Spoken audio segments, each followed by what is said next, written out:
I don't want to destroy his political career. তো আবারও এমন এক মন্তব্য করে বসলেন ডোনাল্ড ট্রাম্প, যা শুনে শুধু ভারত নয়, রাশিয়াও ক্ষেপে উঠেছে। ট্রাম্প বলেছেন, আমি চাইলে নরেন্দ্র মোদী রাজনৈতিক ক্যারিয়ার শেষ করে দিতে পারি। Modi is a great man. That he loves Trump. Now I don't want to destroy his political career. আর এই বিতর্কিত মন্তব্যেই এখন তোলপাড় গোটা বিশ্ব। ঘটনার শুরু ট্রাম্পের এক সাক্ষাৎকার থেকে। সেখানে তিনি হেসে হেসে বলেন, আমি আসলে মোদী রাজনৈতিক ক্যারিয়ার শেষ করতে চাই না, কিন্তু মোদী বলেছেন ভারত আর রাশিয়ার থেকে তেল কিনবে না। এই কথাটাই এখন আলোচনার কেন্দ্রে, কারণ ভারত এমন কোনো সিদ্ধান্তই নেয়নি। বিশেষজ্ঞরা বলছেন ট্রাম্প ইচ্ছাকৃতভাবে এমন একটি অর্ধসত্য এবং বিভ্রান্তিকর মন্তব্য করেছেন।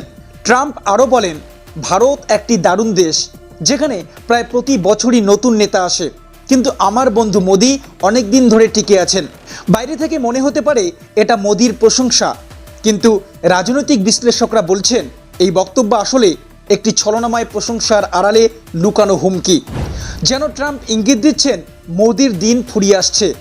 এখন প্রশ্ন হলো, এই বক্তব্যের পিছনে ট্রাম্পের আসল উদ্দেশ্য কী?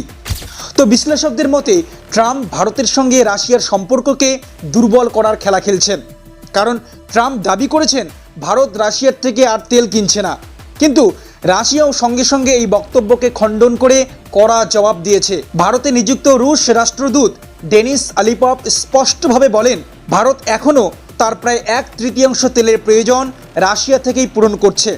ডোনাল্ড ট্রাম্প যা বলেছেন তা একেবারেই ভুল এবং ভিত্তিহীন। ভারত সবসময় তার নিজের জাতীয় স্বার্থের কথা চিন্তা করেই সিদ্ধান্ত নেয়, ট্রাম্পের উপর ডিপেন্ড করে না।